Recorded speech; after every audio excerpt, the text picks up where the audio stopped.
Hey, I'm Lance Phillips. Friday's storm destroyed some of my outdoor plants. I'm still in mourning. I'm Josh Ryan, and we're going to get that. You're still in mourning? Yeah, I'm still in mourning. We're going to get that like a lot this year. We're going to get hail storms like that? Yeah. I'm moving. Oh dear. This is ridiculous. That was crazy. I mean, that was a little bit worse than normal, but we get at least 2 or 3 of those a summer. I thought there was foam floating around on the parking lot, and it was actually hailstones floating around the parking lot. Yeah, at least it wasn't someone kayaking this year. Fair enough. Lance Phillips, Josh Ryan with you for The Gloves Are Off. Another Tuesday evening episode of our favorite show, and hopefully it's yours as well. Yes. Yeah, that storm was absolutely insane. It was. Just the amount of hail was really what set that apart, not even the wind and the moisture that fell down. It washed out the Civic. It Yeah. washed out the Civic, so the Extreme had to play at Russ Robertson Arena on Sunday. So it was, even affected local sports, which is where we'll start with the Lloydminster Vandals. All right. And the Vandals picked up another win, their second on the season, beating the Drillers out of, I forget where it is now offhand, 21-7. I lost my train of thought. But it was a big win, Josh, and it makes me ask you the question, are the Vandals back in this thing? Are they in it to go all the way this year? I think that's a little bit hyperbolic, being one win after one weekend. You can't really do that without a larger sample size. Defensively, they looked solid. Offensively, took a lot of rushing yards from their QB to get that win. And so if you come into a tougher matchup and you don't have your receivers going, I think that could be problematic for them going forward. Still, though, it is certainly an encouraging sign. Grand Prairie, by the way. Grand Prairie Drillers. That's a long drive, 7 hours. That is a long drive. To come and, first of all, that was a big win. Okay, Yes, that was it a is big win. And they started off slow. They had no aerial attack. It was Mike Holman on the ground, who we're going to see something from him a little later. I had over 100 yards rushing before the end of the first half. And then they went to the air, and they started to get their air attack down. His brother Matt Holman played, who's a big-time receiver for them. He's going to be instrumental, provided he can play the rest of the season. It's not their year to win a championship. There's still the Fort McMurray Monarchs, who are the defending champions. They have to get by. But it bodes well for the remainder of the season for this team. Playoffs should be in their horizon. It does. And as you said with the Fort Mac Monarchs, when you match up against that team that's so good defensively, they're going to limit the amount of times your QB can get those yards. You see that at every level of football. A team that relies too heavily on their quarterback ends up running into trouble later on in the season when you can't get those rushing yards, or when your QB gets banged up, and then what do you do? The second half was a great example, though, of how this team came together. The defense was outstanding all game. Outstanding all game. And if they can get that kind of production out of defense, along with the second half production on offense, in a day where it's not soaking wet, they should be in good shape. And it was an exciting game to watch, and it means that we're going to get more and more games that are exciting to watch as fans of football. Absolutely. And that defense is the one thing that could help them come playoff time, where if you can just get 1 or 2 scores and limit what the other team does, then they'll have a fighting chance in those playoff games. Someone who also excelled recently, and ultimately has for the last couple of years, is Athletics Director Al Rogan from Lakeland College. He was the Alberta rep as Athletic Director of the Year, going to the CCAA annual banquet, and is the first ever CCAA Athletic Director of the Year. We talked about legacy a lot on this program with him, and perhaps it's safe to say that he has cemented that legacy now. I don't think he has. Wow. He's still, I'll stand by this, they still need to bring a new program in. And I believe it needs to be a hockey program that has to have some sort of success early on. Yes, this CCAA Canadian Athletic Director of the Year is phenomenal, and it's great for Lakeland College. But to really cement that legacy, need one more program. I see, and I disagree, although I do think that it'll be huge for the program going forward if they can get, say, a women's hockey team in.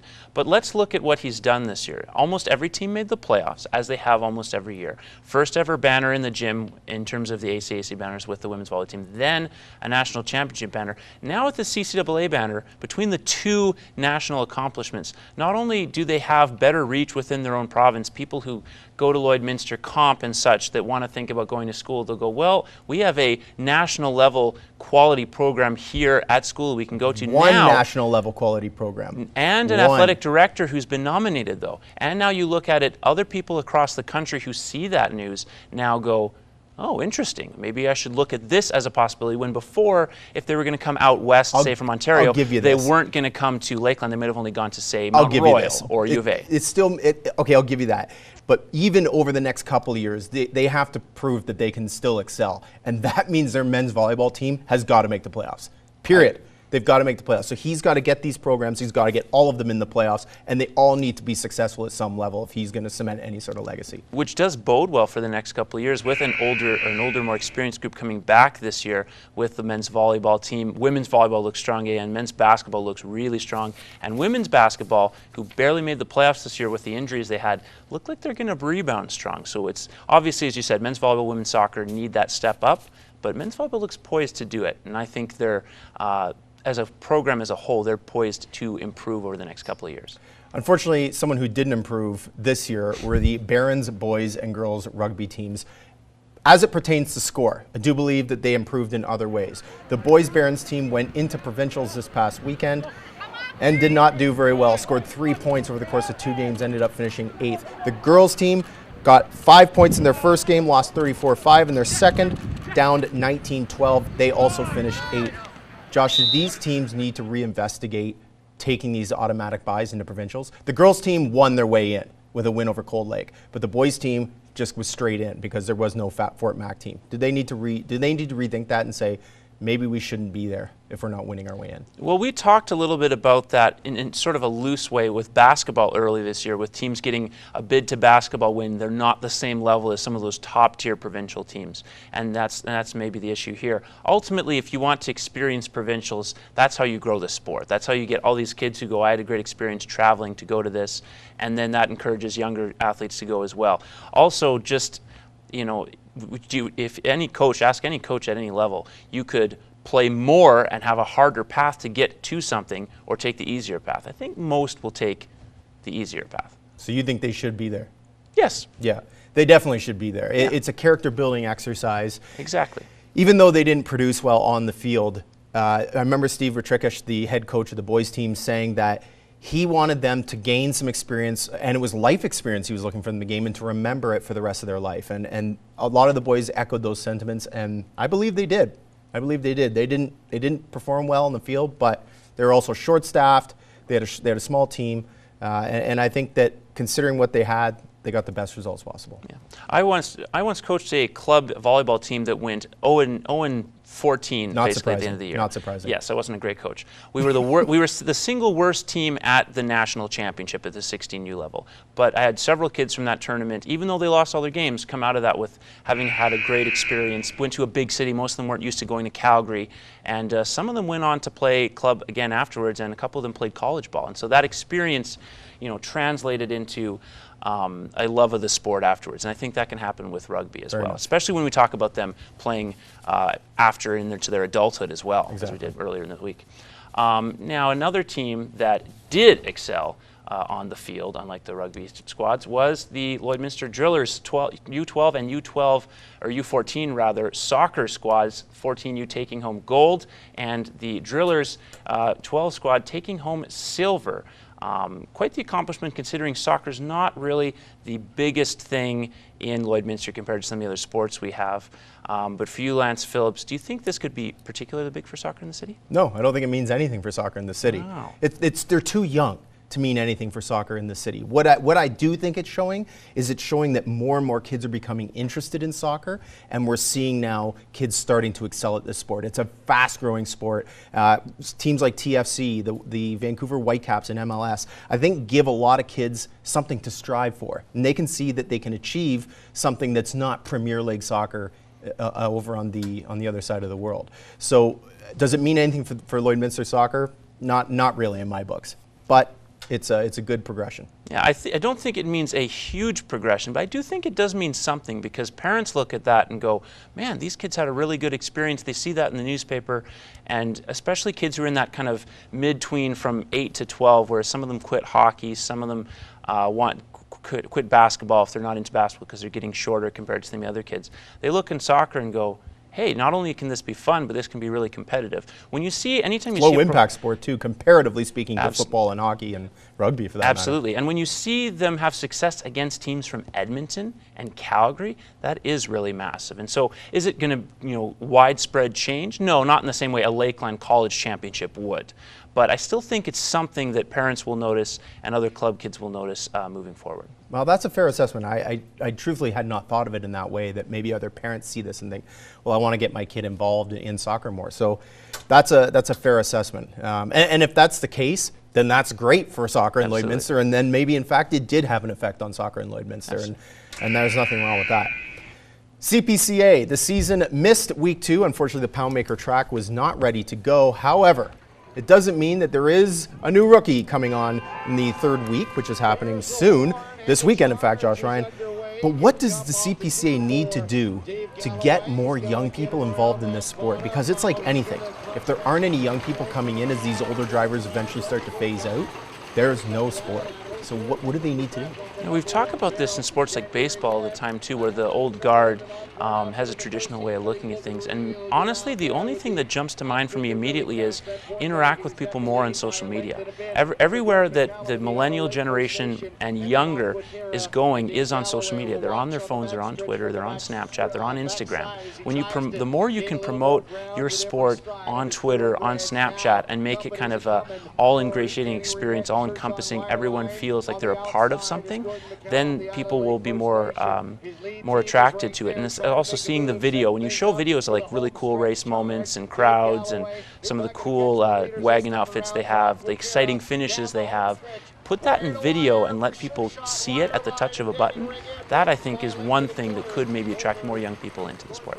Okay, so you watch a video on social media and all of a sudden you're instantly attracted to the sport? I'm not saying one video, but when you gradually do that. They need to get kids in the wagon box. They need to get them in the wagon box. They need to have them come out and experience what it's like to be in the box. Sure. And they need to have drivers. They need to hold seminars where kids can go out and get in there in the wagons with drivers. They can run them around the track and they can really get a feel for it. Because I feel like a lot of kids, especially ones who are into sport, who have those go, go, go, go attitudes, can really benefit from being behind that and seeing the thrill of actually being in the chuck wagon box. And I've never been in one. And I can see that it's a thrill, and I can't wait for my opportunity for that to happen. Fair point. How do you promote those opportunities for them to get into the wagon box?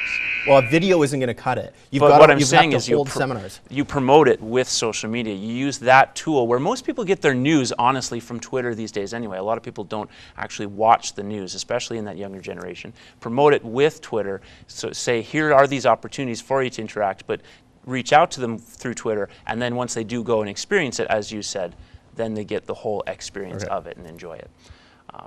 Now, another experience that many people in the U.S. certainly enjoyed, some people in Canada did, is the NBA Finals. Even though we've talked about how bad the basketball has been, the ratings are up, the numbers are up, but the conversation has been about officiating instead of the actual play on the court. Game 4 experiencing what many have called the worst refed game in the history of basketball. I know you have, and I haven't seen all of the basketball in the world, but was that the initial thought you had watching Game 4? It very much seemed fixed. It very much seemed fixed. Going when you have 3 people at a score table that all hear the officials say that first technical foul is on Draymond Green, and then the second one comes down, all of a sudden, no, that was actually on Steve Kerr. That smells fishy to me, extra fishy with tons of sardines on top. It was greasy. I didn't like it. And I think the NBA should be embarrassed at that. That's embarrassing. First of all, the second technical foul on Draymond Green was not a technical. That's brutal in its own right. But the fact that you went back and reneged on your initial call, that's embarrassing. That's flat out embarrassing. And first of all, those officials shouldn't have been there. None of them are top 4 officials in the NBA. None of them. So there's no way that they should have even been there. And that's the most embarrassing thing about the evening, was the fact that these officials aren't, as you said, aren't experienced compared to the field they have. Terrible. And aren't even well regarded in the league. 2 of them are among the most hated officials and lowly respected officials in the league.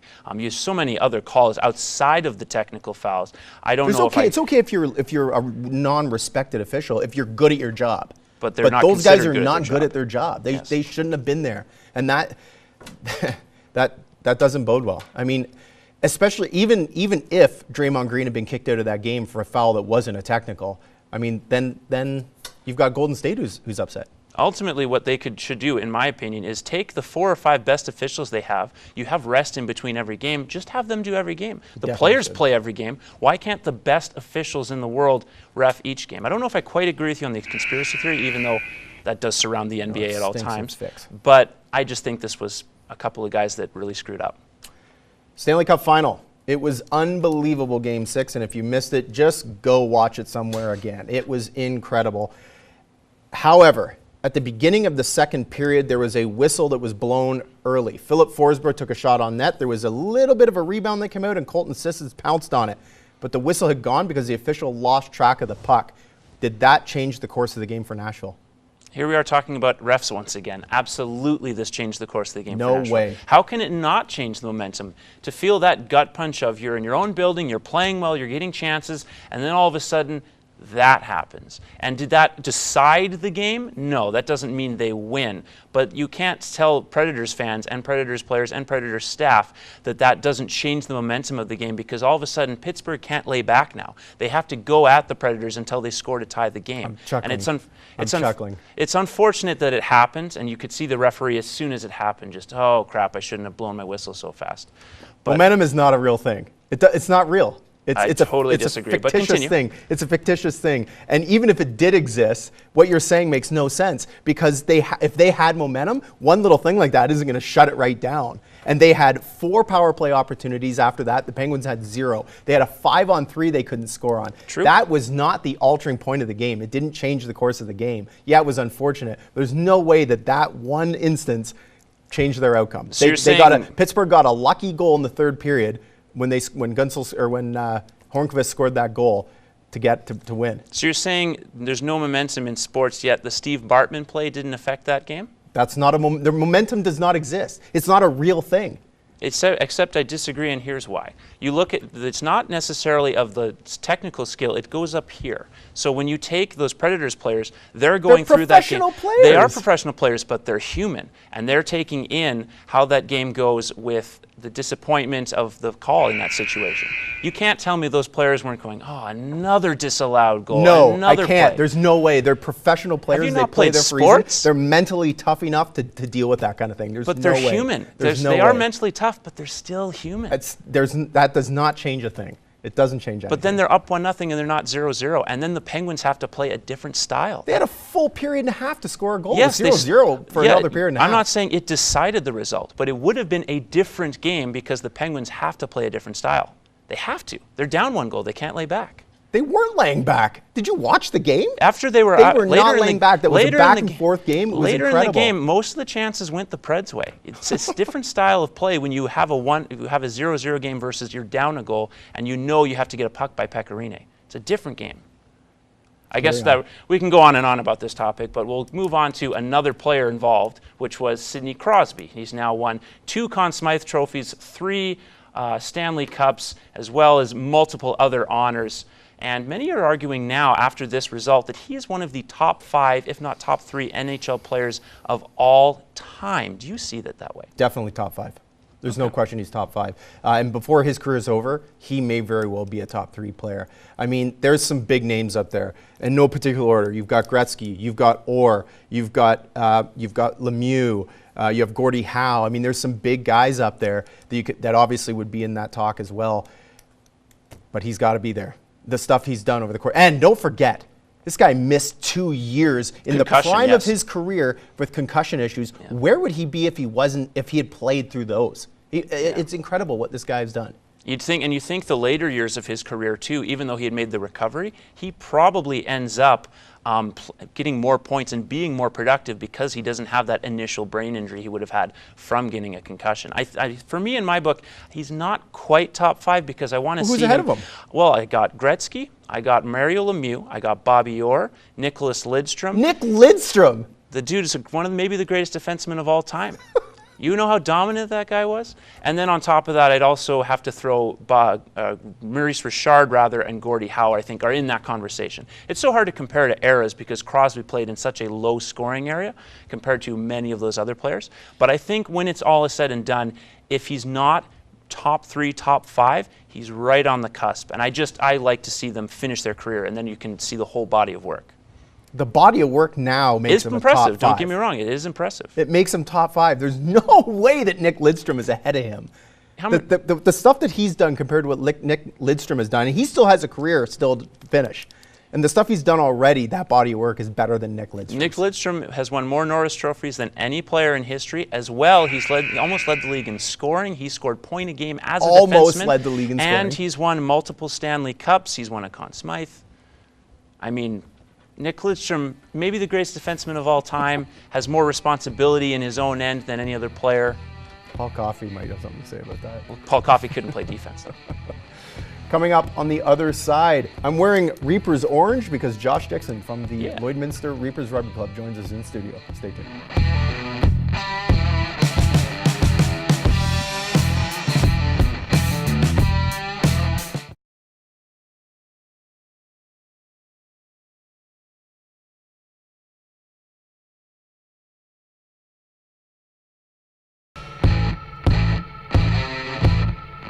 We're back. You can keep your gloves on, but ours are off. Hey, welcome back. Lance Phillips, Josh Ryan with you, joined by another Josh, Mr. Ryan. Yeah, double Josh today. Better looking one, too. Oh, thanks. Josh Dixon from the Lloydminster Reapers Rugby. Good to have you, my friend. Yeah, good to have you, better looking Josh. I've only been out to one of your home games because just with my schedule and your schedule, they haven't matched up. But I really enjoyed it. How are you enjoying this season? I know it hasn't been the way you've wanted it to go so far, but how are you coming off the year that we had last year, it's definitely not the year that we want to have. But our numbers are a little lower. We combined with Cold Lake this year. Yeah. And with the combination between both teams having, just enough players to get on the field, that combining gives us a chance to actually field a stronger squad. And the games have been turning out pretty good. Are you noticing a difference? Are you noticing a difference in the stronger squad this year? It's a bit different because we're trying to learn on the fly. Like, we haven't played with the guys from Cold Lake before, whereas the guys from Lloyd, we've been playing together for a few years now. So learning their different nuances and things that they do on the field compared to what we do, and just trying to learn off each other and incorporate both styles into one team. Is that the first time you've had to bring guys in from another team to form up, to add for numbers, or has that been something you've done a few years ago, 10 years ago, 5 years ago? A couple of years ago, we were having troubles with numbers, and we decided to try a different approach, and we switched from playing in the Saskatchewan League to Alberta, which seemed to bring a bit more interest back. This year, it's more of an economy thing that we can't have guys playing because guys got to work. And combining with Cold Lake seems to definitely be helping with the numbers, and hopefully next year we'll have the high school interest in that from the guys graduating to replace those guys. Well, it's interesting you mentioned that because recently you had that recruiting day where you were out there and you had kids on both the male and female side from the comp. How much feedback did you get on that day's success? That day's alone, we had 2 guys that were graduating that came and joined us for the game that you came and watched. That's we great. had two guys from the comp, and then once they're done, they're off for provincials right now. Once they come back, there's another group of them that are talking about coming and joining us. So that's always good. And then with Lashburn being just 15 minutes away, we got some of them that are interested in coming and joining us as well. How important is that going forward, then, that connection you'll have with the comp, so that guys who stick around their hometown will be interested in playing long term? It's huge, and it's something that we've always struggled with, is getting that transition from high school into the seniors. And we're trying to take a bit more of a hands-on approach with it. And like you saw, we had our integrated training. Mm-hmm. We're trying to help coaching, reffing, everything like that, and just let them know that the Reapers is always a viable option for them if they're looking at staying in town and still wanting to play. How critical is Steve Wojcicki in this whole thing? Because he's great with those players at the comp. Like, how integral is he to this process? Steve is huge with it, and I mean, he's an awesome guy. I played with him on the Reapers when I was younger, and the work he does with those high school players it doesn't get enough recognition. Like, he does a great job with them. Yeah, it's interesting because as I've gotten to know him, I agree with you. He's an unbelievably good guy, and the kids love him. The kids absolutely love him. On the women's side, they've struggled as well getting women out, but they're drawing from now 3 cities. Yeah. So their numbers are hoping to improve, I guess, as well. They're hoping to improve. Fort Mac's kind of a new one for this year. With all the issues that went on in Fort Mac last year, their teams kind of had a bit more to deal with. So their girls are coming down and joining ours for this year. And the women's team has a bit of a different obstacle as far as having children. Yeah, for sure. Compared to the men's team. So there's always that chance that you're going to lose a girl for a season just due to pregnancy. Yeah. The last thing you want is her trying to I guess you can't really play the game when you're pregnant. That's a bad idea. Well, I guess. so can versus should is probably the question. It's like a one versus it never thing. fails that we lose 1 to 2 girls a season due to making babies. So Yeah, no doubt. I can imagine. We were let's go back to that recruiting day, because there was a couple of guys out there that I think are probably also instrumental.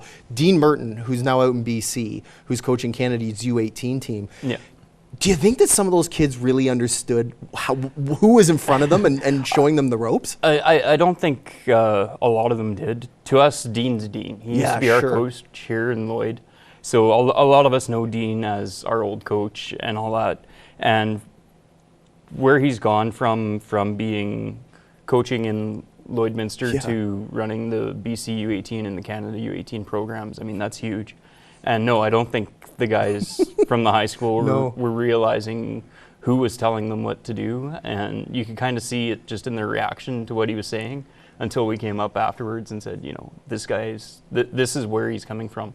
Like, listen to Dean, listen to Monty. Like, these are guys that do have that national recognition. You mentioned Monty Chikowski. How important is he to have for your program? Just not only for the type of player he is, but just the background experience he brings. All the experience he brings is huge. I wouldn't just say Monty, I'd say his whole family. Like his dad has coaching credentials. His mom's played nationally in New Zealand. His sister's just as good as him. Like, they're all phenomenal players, phenomenal people, That's incredible. And the work they do for the club is huge. Something that happened in one of your games, you had one of your players get hurt at your last home game, Dwayne Lesnar, and he's on the mend, which is great. And I love the idea of playing these sports, but I often wonder how guys justify going out there and running into that kind of an issue. So I need to ask you, how do you justify that? It's a love for the game. It really is. And I respect that. That's awesome. Yeah, and I mean, any sport you're going to get hurt. I mean, you can get hurt rounding the bases in baseball. You can get hurt playing rec hockey and take a puck to the face. It's just your love for the sport and your willingness to have that risk. There's a high probability Dwayne's going to be right back out there once he's mended, isn't there? Yeah. I would say probably next year, as long as Nicky lets him, he'll be back out there. Well, I hope he is out there again for sure. Obviously, he's probably not going to be out there for your next game, but you guys still have a bit of a break until your next competition, correct? Yeah. We just had a game last night against the Parkland Sharks in Edmonton. Unfortunately, we lost by a try. It was a good, close game from what I heard. I was busy with work, so I wasn't able to go. And then, we don't have another game until I think it's beginning of July. So we get a nice 3-4 week break, which you're talking about guys getting hurt. All of us got bumps and bruises just from the first part of the season. Sure. So we're hoping to take this 3-week break and maybe take one of the weekends and integrate with Cold Lake and do a bit of full team training. And we talked a little bit about integrating with them, but is this more of an experimental year?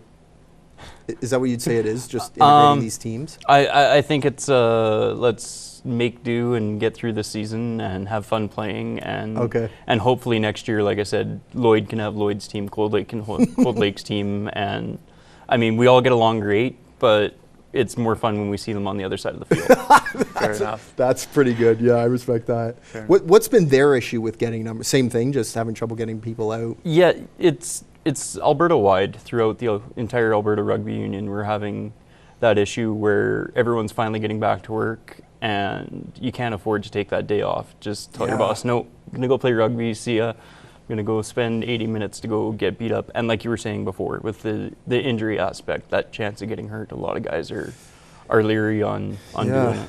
I've always wondered this with rugby players, like how do you go into training compared to other sports? Because with football, obviously, guys kind of bulk up a little bit. Basketball and volleyball, things like that, they're more explosive and they're not dealing with full contact. You guys aren't necessarily dealing with the full tackle that you always get in football, though certainly that can happen. But you're constantly getting pummeled the whole time. So what kind of training do you do? We do proper tackling, so like there's none Fair of this enough. blindside, off your feet, spear. Fair enough. It's proper tackling. I mean, the amount of contact we go through in a rugby game is very comparable to what goes on in football. And you do see a lot of guys try and bulk up in that at the beginning of the season. Okay. The only difference is for us, we got to be out there for 80 minutes. We don't have 3 different sets of O-line and D-line. Yeah. We're everything all wrapped into one player. So our cardio has to be a little better than a typical football player. So that was going to be my question then. You have to kind of do a more general, well-rounded training than some other sports then? Because you kind of need to have that endurance aspect and the explosive aspect and the pure strength aspect as well. Yeah, rugby is one of those sports. I mean, you got to have the endurance of a soccer player without the dramatics, and you got to be able to deal with the contact of a football player, but be able to do all 3 spots. Fascinating you mentioned the tackling, because you are bang on. The tackling is proper. They're shoulder tackling, and you see the guys they're in there with their shoulder. Yeah, it's proper shoulder wrap, taken to the ground tackling, and actually, if you watch the defensive aspect of, like, say, the New England Patriots and that, they're taking in the rugby tackling drills, and they actually have national rugby players coming and showing proper tackling techniques to their own players.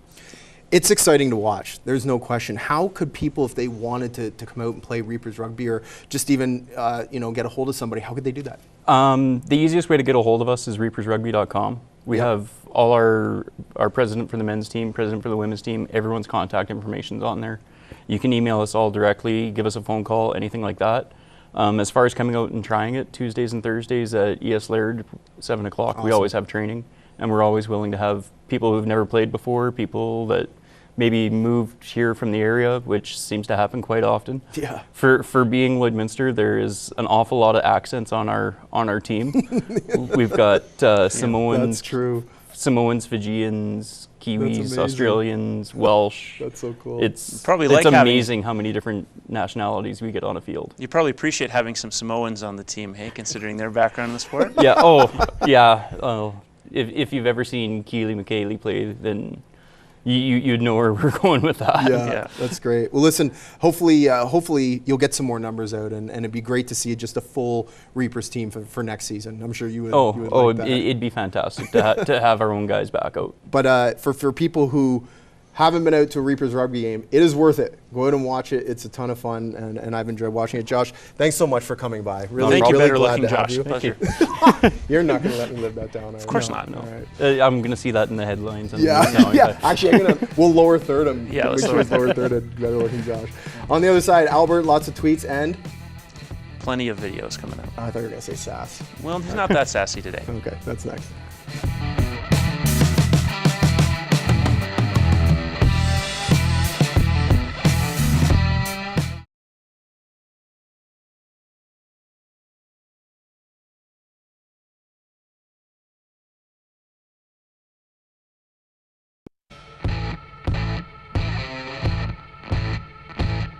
We're back, and the gloves are still off.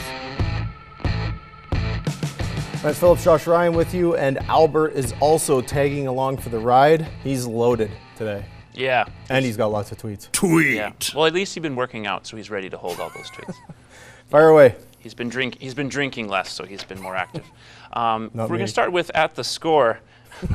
Report: Lakers personnel thought Lonzo Ball was out of shape for workout. How much is this going to hurt the LeVar Ball brand and the Lonzo Ball brand? I'm just praying that the Lakers don't pick him.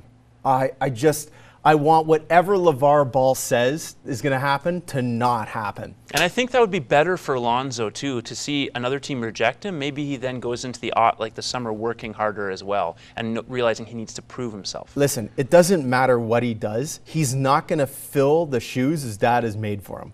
No pun intended. With his ugly ZO2. I don't think they're that ZO2s. They're hideous. I don't know if they're hideous. They're not absolutely they're hideous. They're not pretty enough more to be hideous is the NBA $500. officiating in Game 4. This comes from Dalen Erickson at DD Erickson 3. And this is, of course, in rebuttal to someone who made a comment about the worst officiated NBA game. And he said Tim Donaghy was literally betting on finals games as an official. So, yeah, it could be worse. I guess that's true. That's pretty bad, too. That's true. In a different way. Then again, in a day or so, if we realize someone bet on the games and they were affected that way, or if they find a memo from the league to the officials. New number one. New number one. That would be a new number one. New number one worst officiating. Then again, you also have the Patrick Ewing ping pong ball. Fair enough. NBA conspiracy theories, ladies and gentlemen. Another one from The Score, Usain Bolt winning his final 100-meter race in Jamaica. It's hard to judge sprinters, but where does he rank on the greatest athletes of all time? Greatest athletes of all time. That's tough. Hey, I thought there's for sure you mail. I was like, well, that's a no-brainer. Well, yeah, who would say he's not the greatest sprinter of greatest all time? athletes, tough call. Love to see him play soccer. Yeah, well, that involves a discussion for another day. Yeah. All right, this is one of our favorites, what he looks like at what he looks like. Skip Bayless looks like a retired figure skating champion. He kind of does, actually. He kind of does. He looks like many things, You've but that got is about as mail. close And to he a is perfect many one. things. He Yes, is many things. He is many things. How does he keep a job? Because people find him entertaining. Brutal. Yeah. He actually complimented LeBron this last week, which is amazing. This is from ESPN Stats and Info. Rafael Nadal winning his 15th Grand Slam title. Another thing we didn't get to this weekend, his 10th French Open title as well, unprecedented in men's tennis. Breaking a tie with Pete Sampras for second most in men's history. He's still 3 back of the Swiss Roger Federer, who won his 18th earlier this year at the Aussie Open. Quite the company Nadal's in. Now that he's finally healthy, do you think he has any chance of catching Federer? Yeah, I definitely could see that happening. He's a king of clay. I mean, he's won 10 times there. Yeah. And, you know, all he needs is 3 more years, and he feasibly could win 3 more Mail times. in the beak. It's incredible what this guy does. You know, he keeps coming back. And, yeah, I mean, there's definitely a chance there. It's like the Usain Bolt conversation. Easily greatest clay court player of all time, greatest player of all time, and more interesting discussion. Definitely not is the answer. All right, Cole Padauer at HKY_tweets. The Penguins trying to get out of Nashville if they win the Cup tonight, which of course that came down the pipe on Sunday night, and that's pretty funny. Yeah, I like it. That's the one good thing that came out of the Predators. Except I'm pretty sure those are salmon and not catfish. True. The one good thing that came out of the Predators losing. I would have loved to see a Game 7, but it is what it is. It was an exciting Game 6. At Jack Weber _. In 2 seasons in Pittsburgh, Phil Kessel has won more Stanley Cups than the amount of playoff appearances he had in 6 years in Toronto. That is an amazing stat. That's incredible. Which is unfortunate because I'm not a huge Phil Kessel fan. Well, I mean, they brought him there's in mail. to lead a team that he wasn't capable of leading, and the team wasn't good enough to do what the Penguins are doing. He also wasn't in good enough shape to lead a team. That's partially true. All right, this is Kyle Bukauskas at SN, which is Sportsnet Kyle Bukauskas. Nick Bonino, this is, of course, after the game, nonchalantly on his injury. Yeah, the tibia was broken all the way through, so all the way through. Hockey players are a different breed, man. Him, Patrice Bergeron. You've got mail. My goodness. That's nuts. That's crazy. What a tough SOB. Speaking of crazy in a different kind of way, and the internet wins once again. That's from at Total Pro Sports. Yeah. I know you haven't loved some of these video montages, but that one was pretty awesome. Dynamite. That was pretty great. That one was well done. I liked it. All right, let's bang out one more The here. dancing ones are always better.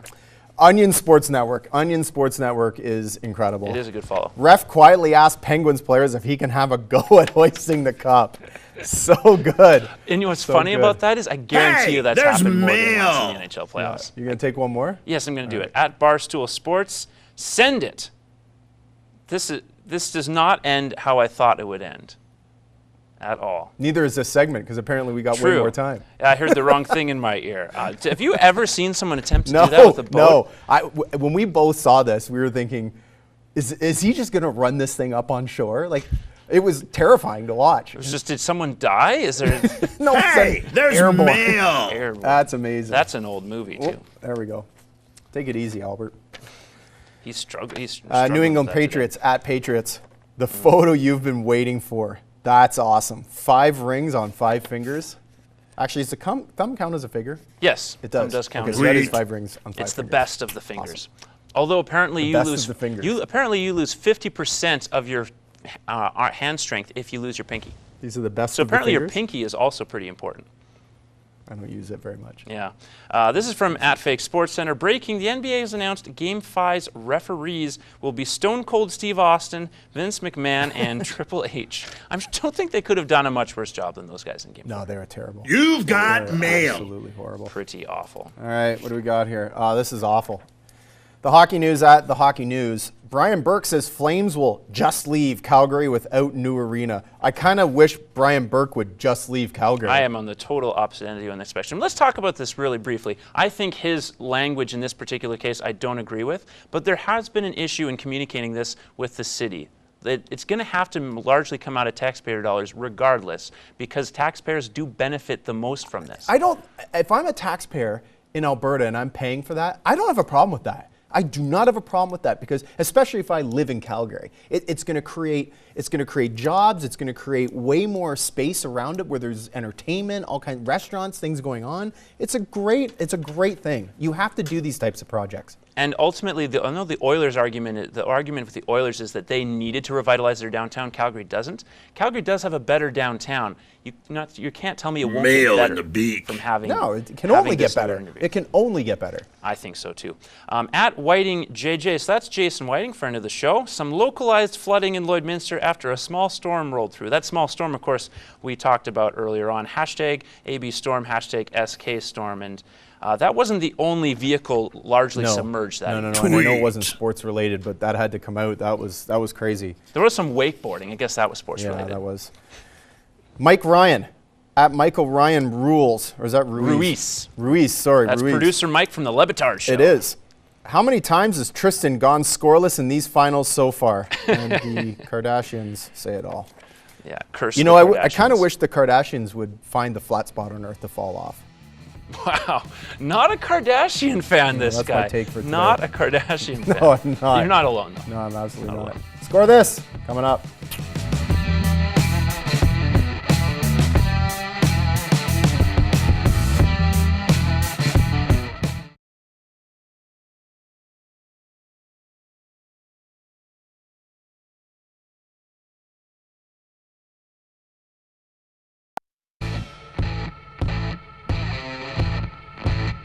If you can't score, you might as well drop the gloves.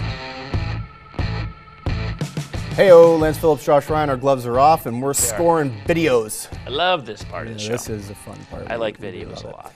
Let's get started. And some good local stuff this week, of course. Yes. We will start with the Lloydminster Extreme, who had a rather ugly game on Saturday. And ugly is putting it lightly. Yeah, that's one way. It was bad. Yeah. 13-6 was the final score for Sherwood Park. Shellacking might have been it was a more full appropriate shellacking. term. However, Yeah. the shellacking came late in the game when this happened. Oh, yes. Yeah, and this guy was clock cleaned. Clock Man. cleaned. You don't always get to see the full open court hits in the Oh, cross as well. that was My solid. God. That was rock solid. Guy probably felt that a little bit. So just they returned the favor in some small way. What do you got, Josh Ryan? Well, it's a solid hit, but you still got shellacked, so you only get a 7 from me. I got an 8 on that one. Generous. That was a solid hit. That was a good one. Bit of I'm an elbow usually- too. Gave him a bit of elbow, which I Yeah. like. I like a bit of elbow in there. You're usually not the generous one when it comes to these. No, I'm typically not. Okay, so this is the Vandals and the Drillers, of course, that Yes. that met on the weekend on Sunday, and this is a pretty good hit. This is a pretty solid hit, right there. It doesn't look like much, but that guy barely got up. Like the sound of the hit, I could feel it because he was literally right in front of me. I feel like it looked like the guy getting up, he felt the impact And too. he spit his mouth guard out. He had trouble getting up. And It was a I hard like the hit. technique too. Like, you Yes. talk about proper tackling. Well, we that's did early in the show with Josh. That's what Josh was saying. Yeah. Again, it's as much as it's a solid tackle, it's a 7. What's the matter with you? It's a solid tackle, not an amazing tackle. Technique was amazing on that. The technique was impeccable. Very good. It's like Mike Tyson. My style is impregnable. My technique is impeccable. Let's do your Mike Tyson impression all for an entire show. All right, coming up next is a soccer play. Here's a soccer player here. Guy's got some good soccer handles. Ooh. That's pretty good, eh? That is. That's pretty good. Ooh. I love dribbling around kids too. It's always funny. Oh, listen to this guy. I'm a sadistic person that way. I love. I like beating up kids. Well, no, dribbling around kids and beating up kids. That's a jump, my friend. Dribbling around kids. So you like playing basketball with kids? So you can. Oh, dribble around them. Yeah, it's hilarious. Okay. Score the. As I said, I'm a sadistic person. That was pretty dang impressive. One off because it was around a kid. Wow. I'll give him an 8. Okay. I'll give him an 8. It was around a kid. This is pretty dirty. This is a nice football catch. Here, Josh Ryan. Oh yeah. Where was he throwing the ball? Yeah, I was gonna say, do you want to grade the catch or the throw? I don't know what the pattern the guy was running. Oh, that's an incredible catch, though. That is an amazing catch. What pattern was that guy running? I'm the wrong person to ask. That's also a 9 for me. It's an impressive catch. Don't know what the pattern was though. And that's a horrible pattern. It was like a fair. stop and go, but there was no go. It's just a stop. That was terrible. All right. Impressive catch. Last one. Last one, eh? This is Mike Holman, the quarterback for the Vandals. And this is pretty impressive. That's on the 15-yard line, if you're curious. And he's gone. Whoa. This guy's got wheels. Yeah, no, he can move. He can move. That's a 66-yard run. Nicely done. 66 yards he ran, and that was in the first half, his longest run of the game. He was the reason they ended up winning that game. They could use a few more of those this year if They could definitely use a few more. go long this season. What do you got? It's a pretty impressive run. Didn't get a touchdown though. That would have been a 10. Touchdown would have been incredible. Touchdown would have been great. All right, next, Bow Wow. Bow Wow. Woof, woof, woof, woof. It's coming up. Should that be tweet to the burger?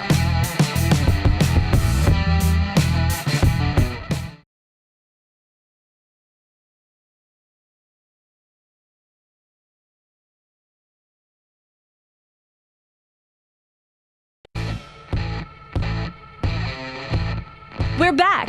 You can keep your gloves on, but ours are off.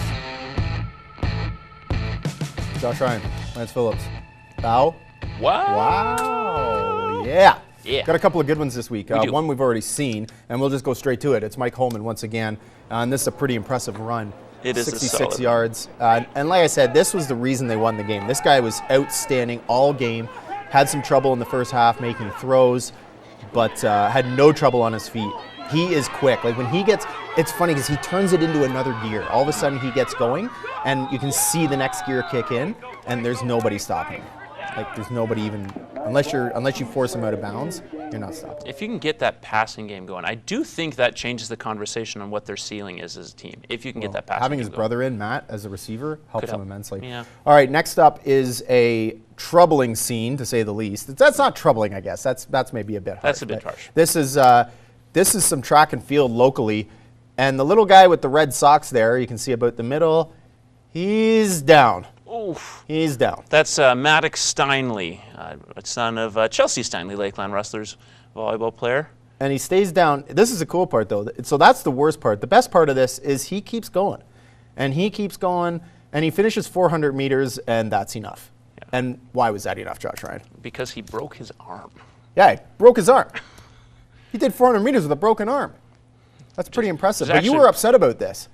Well, I just don't understand how you have 20-plus kids running in a bunch like that. I know that you're going to bunch eventually together because it's a longer event. You know, it's not just a 400-meter run. But you give them like 50 meters, 100 meters along the straightaway to make up ground before you get into that bunch. They do that at every track meet. Instead, they start on the turn. So you're telling me that there's 20, so they're going to run 4 heats of 8 kids for an 800-meter race? What I'm saying is you do is if you're going to have that many people, you have to start them 30 meters back. So then they can spread out. Instead, you don't have guys bunched together and knocking each other over. He's a track expert. Well, yeah, that too, among other things. See you next week. Thanks Movies as well.